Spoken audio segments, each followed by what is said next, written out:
Hello, and welcome to today's webinar. We will cover issues you need to consider prior to submitting a voluntary retirement application, and we will touch on some general retirement pay information. My name is Staff Sergeant Moody Taylor. And I am Staff Sergeant Coons. We will serve as your narrators today. Today's briefing is aimed at enlisted members of the regular component. If you are pending retirement action under the Disability Evaluation System, please contact the Air Force Personnel Center Disability Division for information regarding your retirement process. Throughout this briefing, we will mention the Retirement Approval Authority, which is typically the AFPC Military Retirements and Separations section. However, for Chief Master Sergeants and Chief Selects who require a waiver to retire, the Approval Authority is the Air Force Chiefs Group. If you have any questions during this presentation, please make note of them, and we will take time at the end of the session to answer them. We will also discuss factors that affect the retirement date you plan to request, including permissive TDY and terminal leave, the requesting retirement in lieu of an assignment or extended deployment, commonly known as a 7-day or 3-day option. Then we will finish with information concerning retirement pay. Now that you have a brief description on what we will be covering, let's get started. This slide displays some of the topics we will cover today. We'll begin by briefly discussing some basic information on eligibility criteria, like how to determine when you reach retirement eligibility, active duty service commitments, and how medical and administrative hold affects your retirement. These items and many more will play a vital role in determining your eligibility for retirement. We'll also discuss some factors that can prevent or delay retirement processing. The basic rules for retirement are fairly simple. You must complete at least 20 years of active military service before your desired retirement date. Additionally, you are required to complete an active duty service commitments prior to retiring. While active duty service commitments are waiverable, there are only certain conditions that warrant approval. We will discuss more on the waiver process in a few moments. And finally, to be eligible for retirement, you must not have any adverse actions pending, like an Article 15, court-martial, or administrative actions. As we mentioned, you must complete 20 years of active service by your desired retirement date. You can determine your active service time by reviewing your service dates in the virtual MPF under self-service actions. Just click on the service date section. Your total active federal military service date accounts for all of your active duty time, including all credible active duty, guard, and reserve time. The Air Force uses this date to determine when you are eligible to retire. Voluntary retirements are always effective on the first day of the month. Therefore, the earliest retirement date you may request is the first day of the month following completion of 20 years of active service. However, if you have any limiting factors such as an unfulfilled active duty service commitment or ADSC, that commitment may prevent the Retirement Approval Authority from authorizing retirement on the date you request. One hurdle you may experience is not having the required retainability for your desired retirement date. The Retirement Approval Authority may only approve you for a retirement date prior to or the day following your date of separation. For example, if your DOS is 31 July, you may request a retirement date no later than 1 August. However, if you do not have retainability to serve until your desired retirement date, you may still initiate the retirement process by asking for a retirement eligibility check. During the retirement eligibility review, your record is verified to ensure you meet all other requirements. And you will be provided the paperwork to accomplish the extension of enlistment. You will need to take the paperwork provided to your re-enlistment office at the local military personnel flight to complete your extension. After your military personnel flight determines you are eligible to extend, the military personnel data system is updated. You must then resubmit for another eligibility check based on your updated DOS. In addition to considering the minimum time required for retirement, you must also be aware of the maximum time you can serve. Enlisted members are limited to the number of years they can serve according to the Air Force policy called High Year of Tenure. Currently, the High Year of Tenure, or HYT, for top 5 grades is shown here. Senior airmen are limited to 10 years of active service.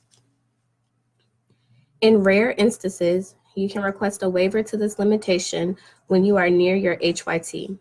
Requests are only approved when you are experiencing an extreme personal hardship or when it is shown to be in the best interest of the Air Force. Approval is based on many factors, like manning and the documentation submitted, and extensions are normally limited to 12 months additional service. Although there are minimum and maximum limits established for service, you must apply for retirement. If you don't apply, you'll be separated upon your DOS and receive no benefits. If you are otherwise eligible, you may remain on active duty through the last day of your HYT month. If you decide to retire in conjunction with your HYT date, you will request a retirement date to be effective the first day of the month following your HYT. For example, if your HYT date is 15 July, you may request a retirement date of 1 August. This will allow you to complete the maximum service authorized for your grade. You've seen how critical your HYT and total active federal military service dates are when determining retirement. One more important date to consider is your Title 10 United States Code 1405 date, or just simply your 1405 date. Your 1405 date is the multiplier used when computing your retirement pay. Therefore, we highly recommend you review your 1405 date as well as your other service dates. You can verify this date by looking in the service date section of the NPF. It will reside in the same area as your total active federal military service date. If for some reason your 1405 date is not updated in the system, this won't prevent you from applying for retirement. However, before the Retirement Approval Authority can process your application, they must ensure that this date is computed and updated in your record. This could slow down your approval notification. So don't get worried if it takes a little time for your retirement application to be processed. It could take a few weeks for the Service Dates Office to validate your record. If corrections or updates are required, we coordinate with the Service Date Office to complete this action. So there is no need for you to contact their office and duplicate efforts. Active duty service commitments, often referred to ADSCs, are probably the most common limitations you must consider prior to requesting retirement. ADSCs ensure the Air Force and our taxpayers receive the appropriate return for their investment in training and education. ADSCs also communicate to Air Force members the periods of obligated service they must complete before becoming eligible to separate or retire from active duty. If your retirement date is on or before completion of your ADSC, then a waiver is required. The most common requests are for PCS ADSCs, Senior NCO Promotion ADSC, and the commitment incurred for the post 9/11 GI Bill. An ADSC waiver will only be approved for one of two reasons: when it is in the best interest of the Air Force, or when you are experiencing an extreme hardship uncommon to other military members. If you need a waiver of an ADSC, you must provide clear evidence to support your request. If you request a waiver that would be in the best interest of the Air Force, the evidence must clearly show a significant impact on the unit mission in the Air Force. If you are undergoing a hardship, the justification must show that you are experiencing something uncommon to other military members that either surfaced or worsened after you accepted the service commitment. If your justification doesn't clearly meet the criteria, your retirement application will be disapproved. We often use the term exception to policy, or ETP, interchangeably with the term waiver. To request a waiver or an ETP, you need to prepare a memorandum outlining your rationale for the request, which includes a recommendation from your commander. You can submit this and any supporting documentation by attaching it to your retirement request and virtual MPF. The documentation you provide is the primary source of information the approval authority will consider. Therefore, please be sure your request is well justified. Additionally, supporting statements from counselors or medical personnel are vital to a successful outcome. Fully justified requests will enable the Retirement Approval Authority to properly determine the appropriate disposition of your case. While the majority of the cases received are processed through our office, there are some circumstances requiring us to send the case to the Secretary of the Air Force for review and disposition. We can identify these cases as they come in, and this requires no additional action by you unless requested by our office. AFI 36-3203, service retirements, also outlines conditions that are considered common to many retiring members and are not accepted as waiver justification. As you can see, the situations listed here are not in the best interest of the Air Force or uncommon to most military members. Therefore, we cannot approve waivers for these reasons. Additionally, simple statements like saving the Air Force money don't clearly explain why a waiver should be approved since early retirement. In most cases, saves money. There needs to be more evidence for us to consider a waiver request. The post 9/11 GI Bill transferability benefits has by far been the most requested ADSC waiver in recent years. Most of the requests we receive come from customers who are unfamiliar with the terms associated with the post 9/11 GI Bill or the 4-year ADSC incurred with the election of this entitlement. Many members who revoke the post 9/11 GI Bill transferability option do so with the assumption it automatically cancels out their ADSC. However, this is not true. AFI 36-2649 Voluntary Education Program and the application in MilConnect states that revocation of transfer benefits does not automatically cancel the member's active duty service commitment. Therefore, if you want to retire prior to your ADSC completion date, you must provide justification to support the waiver request, but there is no guarantee it will be approved. Additionally, unless you are approved for a waiver of the ADSC due to hardship conditions, you must pay back any used portion of the benefit and you lose the transferability option. Please keep in mind if your justification doesn't clearly meet the criteria, your application will be disapproved. You must consider your service commitments when requesting a retirement date. In the top example, if you currently have a DOS of 31 July and an ADSC that expires 15 June, you should request a retirement date of 1 July or later to allow you to fulfill your ADSC. If you request a retirement date of 1 June or earlier, you will require a waiver of the ADSC. There is one exception to the ADSC rule. If your current high year of tenure does not allow you to request a retirement date after your ADSC expires, then no waiver is required if you request to retire the month following your HYT. For instance, if you have a HYT of 15 March and request a retirement date of 1 April, the Retirement Approval Authority will automatically waive the unserved portion of your ADSC to allow you to retire.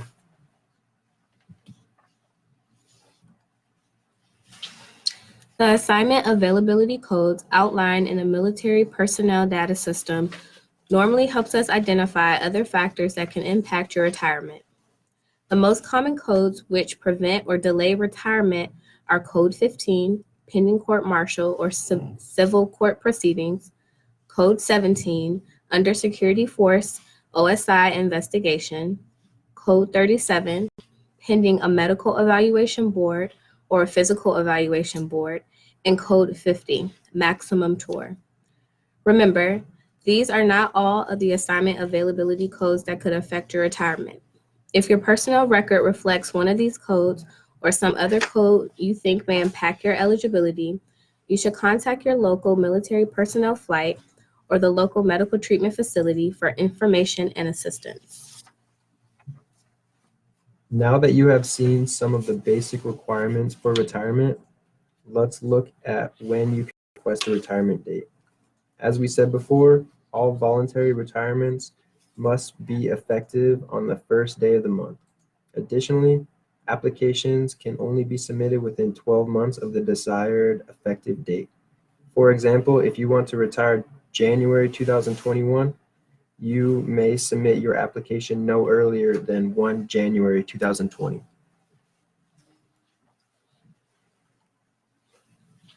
Requests for retirement should also be submitted at least 120 days in advance of the desired date. For example, if you apply by 1 August, the earliest retirement date you may request is 1 December of that year. If you apply after that, for example, on 15 August, the earliest retirement date you may request is 1 January. This advance notice allows the Retirement Approval Authority sufficient time to process your request and also allows your assignment team to identify a replacement if necessary. You may request a waiver to this notification requirement. Just like waivers to ADSCs, you will need to prepare a justification outlining your rationale for the request that shows a short notice retirement is in the best interest of the Air Force, or that you are experiencing an extreme personal hardship uncommon to other military members. Your justification must also include a recommendation from your commander. You can submit this in any supporting documentation by attaching it to your retirement request in the virtual MPF. Besides requesting ADSC waivers, members often request retirement in lieu of a 365-day extended TDY or an assignment. To do this, you must meet the parameters of the program commonly referred to as the 3-day option or the 7-day option. If you are notified of a 365-day extended TDY and you want to retire in lieu of the deployment, you only have 3 days to submit the application. If you are notified of a PCS assignment, you have 7 calendar days to initiate the retirement action. AFI 36-2110, Total Force Assignments, Chapters 5 and 7, outline the retirement date you must request under the 3-day or 7-day option program. In most cases, you must retire no later than the first day of the 7th month following the notification. Members often request exceptions to the 3-day or 7-day option program, such as waivers of ADSCs or being allowed to request a retirement date after the period is over. As with other waivers requests, you must provide justification to show an example of personal hardship is occurring, or that it be in the best interest of the Air Force to approve the request. While some exceptions are approved, many are not. Therefore, we encourage you to carefully consider your options during the election period. In order to apply for retirement under the 3-day or 7-day option program, you must submit a retirement eligibility check within the option period. That is, within 3 duty days of TDY notification or 7 calendar days of assignment notification. If you are applying in lieu of an assignment, you must still acknowledge the assignment in virtual MPF before applying for retirement.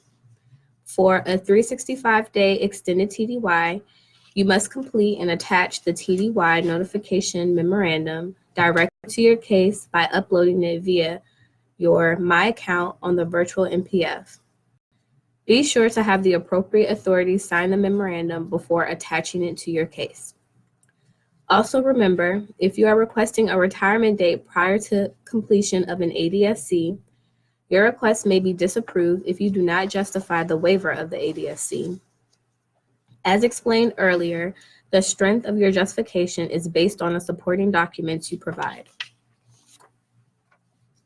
As you see here, the basic requirement for the 7-day option or 3-day option program is to retire no later than the first day of the 7th month following the notification. In this example, the appropriate authority notifies Master Sergeant Jane Smith on 15 August. So the latest retirement date she may request is 1 March of the following year. She may request a date prior to the first day of the 7th month provided she is otherwise eligible. However, there are some exceptions to the rule that we will discuss in a moment. If you apply for retirement and there is an assignment or deployment loaded in the system, even if you have not been notified, you are still subject to the 3-day or 7-day option programs. This means you must be eligible to retire no later than the first day of the 7th month from notification. As we mentioned, before you can request retirement, you must acknowledge your assignment through the virtual NPF or attach the completed TDY notification memorandum to your online retirement application. The Retirement Approval Authority can then complete your eligibility check to allow you to submit your retirement application. Although you might not be aware, there are other exceptions to the 3-day or 7-day option programs. If you are notified of the event inside your 19th year and are not eligible to retire on the first day of the 7th month, you may apply to retire no later than the first day of the month after you become retirement eligible. Let's look at some examples that may better explain this. In the first example, the member has a total active federal military service date of 15 December 2000, and he is notified on 23 December 2019. During the month of notification, the member completes 19 years of service and may request a retirement for 1 January 2021, which is the first month he is retirement eligible. In example 2, a member whose total active federal military service date is 15 October 2000 is notified of the assignment on 23 December 2019. Since the member must apply for retirement the first month eligible, he or she must request a retirement of 1 November 2020. With the creation of the virtual NPF, nearly all members retiring from overseas can now complete the process prior to departing the overseas area. However, there may be times when you are required to travel to an Air Force base in the United States to complete your final actions. Requests for this travel are limited to those members stationed at locations where processing facilities do not exist, and it is not feasible to send the members on temporary duty to a nearby installation to complete processing. In very rare cases, if you are stationed at locations where facilities do not exist, you may be authorized to travel to a U.S. base when you can provide documentation to show you are experiencing a unique personal hardship, or that travel to a separation processing base would be in the best interest of the Air Force. You must submit a request for travel to a separation processing base at least 60 days prior to departure.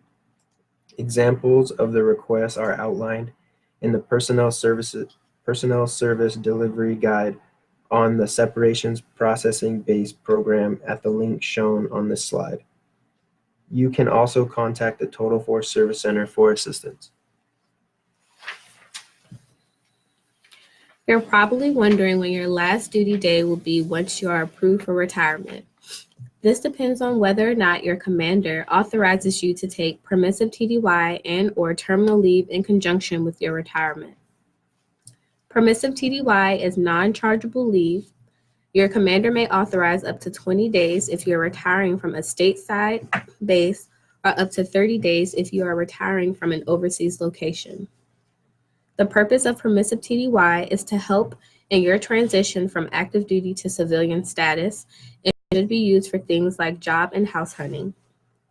Terminal leave is any leave that you have earned that is taken in conjunction with your retirement date, but after you final out process from your unit.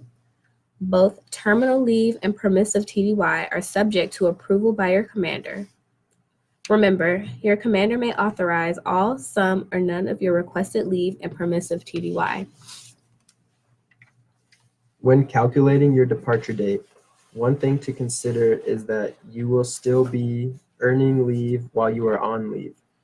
You will accrue 2.5 days of leave per month up to your retirement date. However, the same rules of leave apply, such as maximum amount carried over from one fiscal year to another currently is a maximum of 60 days. So if you are planning on taking terminal leave through 30 September, such as from 1 September to 30 November, and you have more than the maximum allowed amount of leave to carry over, your leave balance will be automatically reduced to the maximum number of carryover days. Be sure to adjust your departure date according to this,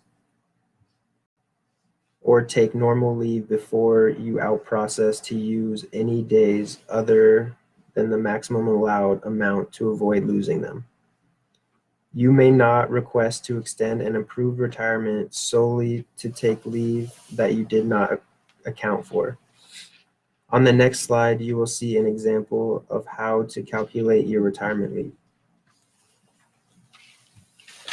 In our example, Master Sergeant John Doe is requesting a retirement date of 1 December. This is how he would figure out his leave dates. In our example here, Master Sergeant Doe has a current leave balance of 47 days at the end of July. He will continue to earn leave all the way through November. By the end of November, he would have earned a total of 57 days of leave that he may take as terminal. If the commander also approves the maximum amount of permissive TDY, in this case 20 days, that brings the total to 77 days. Then you simply start with the last day of chargeable leave, 30 November, and count backwards 77 days. For Master Sergeant Doe, his last duty day will be 14 September, and he'll begin his permissive TDY and terminal leave on the 15th. Now let's go over some general pay rules. Many transactions occur when a member retires, such as the calculation of terminal leave and permissive TDY, selling back leave, repayment of any pending debts to the government, and so on. Because of this, a member's final active duty paycheck is usually delayed by a few weeks, so members should be prepared financially in case this happens. A member's final active duty pay will include payment for all unused leave, but all earned final active duty pay will go toward any debt to the government prior to being paid to the member.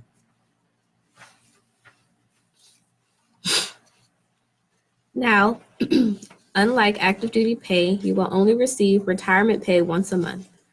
Normally, you can expect your first retirement check the first day of the month after your retirement effective date. For example, if you retire on 1 August, you should receive your first retirement paycheck 1 September. Many things we mentioned about your final active duty check may also affect the calculations of your retired pay, like debts to the government, acceptance of the career status bonus, and so forth.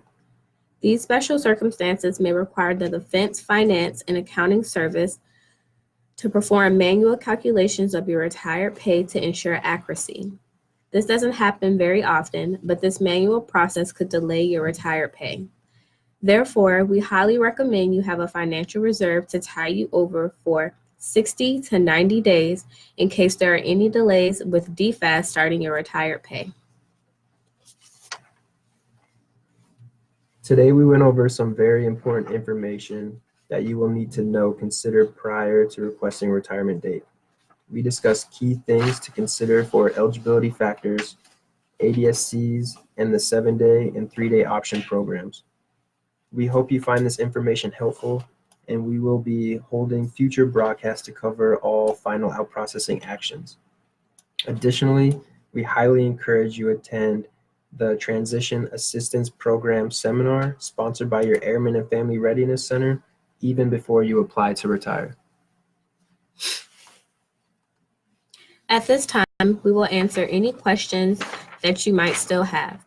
We highly encourage everyone to stay through the question and answer period. However, if you do have any further questions and cannot stay with the broadcast, please contact us through our organizational email shown on the screen or give us a call at DSN 665-0102.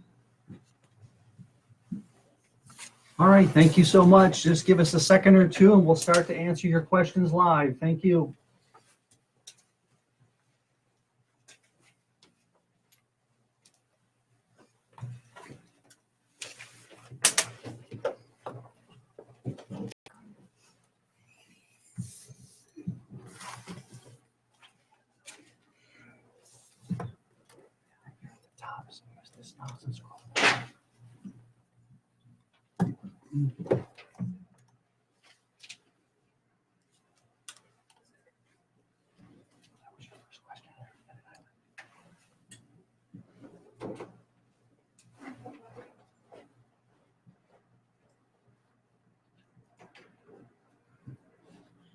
Okay, we'll take a question from the DCS.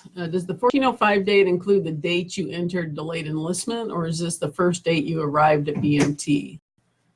Well, actually, your 1405 date can include creditable service that includes active and non-active service.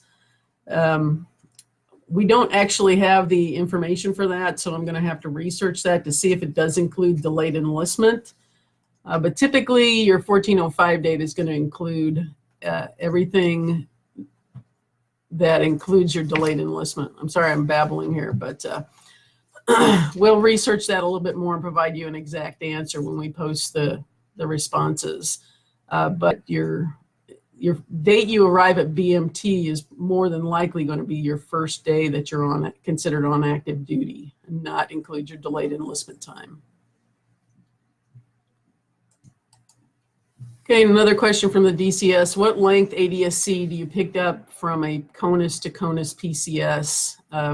Typically, a CONUS to CONUS PCS involves a 24-month active duty service commitment.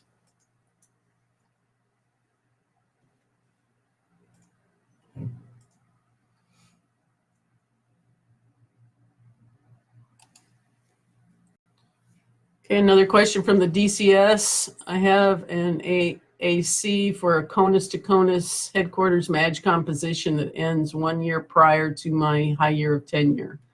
Can I request an application for retirement for the month after my HYT, thus keeping me from PCSing? Does the 7-day option apply? And if so, what is the AFI you're referencing on slide 19? Well, if you're overseas, then any kind of a request for retirement after your date of availability would involve a DUROS extension. If you're in a CONUS position and you're on a max tour, an assignment availability code 50, then you would have to request an extension of that maximum tour so that you could align that with your requested retirement date and your high year of tenure. Okay, and as far as the AFI that we're referencing on slide 19, one second.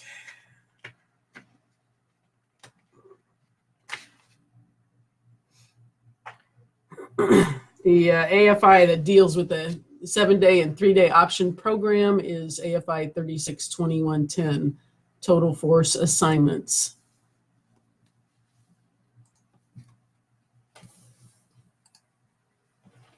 From Facebook, for the 7-day option, what if you are TDY during a notification period? I'm stationed overseas. Or does the 7 days mean you have 7 days after you acknowledge the assignment? The 7 days typically starts after your notification of the assignment, and that is 7 calendar days, which if you're TDY, in most locations, you can still access the internet to submit your eligibility review via the virtual MPF. Okay, another question from the DCS. Are there any programs available right now that allow you to retire prior to 20 years of active service comparable to TERA? No, we're not using any programs that allow you to retire prior to completing the 20 years of service. TARA is a temporary early retirement authority, is a force management program that is authorized by the Secretary of the Air Force when we're in periods of downsizing. And even then, it would only be available to specific AFSCs and grades that are in an overage status. But again, as of this time, we are not authorizing any early retirements. From Facebook, considering the following information, if I have a 1405 date of 16 March 1994, meaning more than 24 years of service, I also have a DOS ETS of 2 September 2021. I also currently have PCS ADSC of 10 December 2020. Here's my question. Can I apply to retire 1 Jan 2021 because I've met 20 years of service and will have met my ADSC commitments, although I still have time to my DOS? If you've already completed the 20 years of total active federal military service and you've completed your ADSCs, then yes, you would be able to apply to retire on the 1 Jan 2021 date, as long as there are no other types of restrictions, or if you've not already been selected for assignment and fall under the 7-day option rules. Okay, another question from the DCS. How is delayed entry program count toward or play with retirement? Delayed entry is considered inactive service and does not count when we calculate your eligibility for retirement. When we calculate the 20 years required to retire, it's based off your total active federal military service date, and delayed enlistment does not count toward that. From Facebook, how does someone cancel their retirement request? If you've been approved for retirement, the only way you can go back into virtual MPF, request cancellation, but you will need to have a reason under either hardship or best interest of the Air Force to support that cancellation request. Question from the DCS. If that first retirement paycheck is late, will it be bigger to account for missed time? Yes, you'll be paid back to your retirement effective date. So you will eventually get all of the money that you're due. From Facebook, how do I calculate travel days to home of separation in conjunction with permissive TDY and terminal leave? This would be a question that you could ask your local finance office based on your travel day allowances. A question from the DCS. Can you share examples of ADSC waivers that are typically approved? No, we don't provide examples of waivers or templates. Everyone's circumstances are unique. So when you prepare your justification, you need to explain in as much detail as possible what your circumstances are and why you believe it's either in the best interest of the Air Force or that you're experiencing a unique personal hardship that would warrant approval of your request.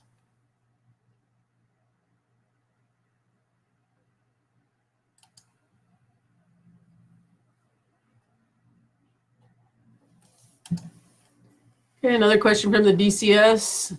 Can a member who has an extension for retirement with DOS, example April 2020, resubmit another extension for a high year of tenure for the purpose of retirement, HYT of March of 21? Well, if you've extended your enlistment, and it would depend upon your eligibility to extend as to whether you could go out to your high year of tenure. But as long as you're eligible to obtain the retainability, then you can request an extension of your enlistment to your high year of tenure to allow you to apply to retire at that date.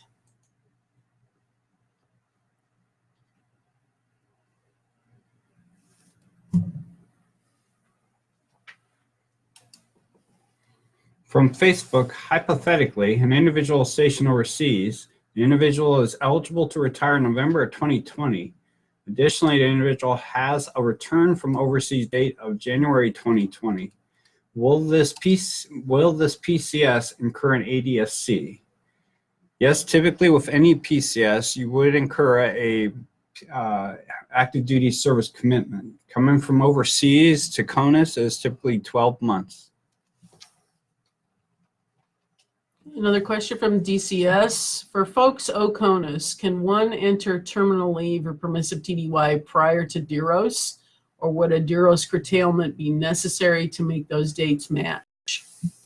When you retire from overseas, your retirement date needs to be the first day of the month following your DEROS. However, your departure date is something that you work out with your commander, and you can leave prior to your DEROS month if your commander approves your permissive TDY and terminal leave. From Facebook, I missed the first part of the briefing. Once you request retirement, how long does it take for you to get an approved retirement date? Typically, if there's no waivers to consider, a retirement application after commander has coordinated on it, we allow for 4 to 6 weeks for a final decision to be determined. Okay, question from DCS. How does the Skill Bridge program sync with retirement? Do I need to project retirement first, or can this come second? Does Skill Bridge only require eligibility to retire? In order to apply for the Skill Bridge program, you have to be approved for retirement or separation first. And you'll need to provide a copy of your orders with your application. Your Skill Bridge program will, as far as the amount of time, you need to discuss that with your commander as far as how much time the commander will allow you. But typically it's limited up to 180 days prior to your retirement.